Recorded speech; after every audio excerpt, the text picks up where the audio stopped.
Hi guys, today we'll talk about the bioavailability where AUC, area under the curve, as we know, and this is AUC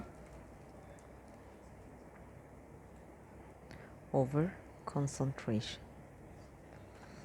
okay, or bioavailability is area under the curve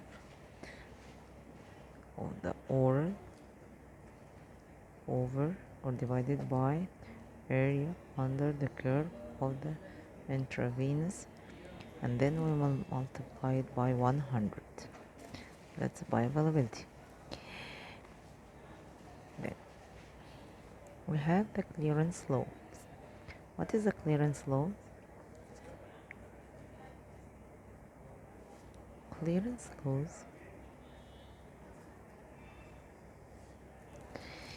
clearance laws is equal 0.693 multiplied by volume of distribution over half-life. As we say, the volume of distribution will be equal dose over the concentration of the drug, and the clearance is the rate of elimination over drug concentration.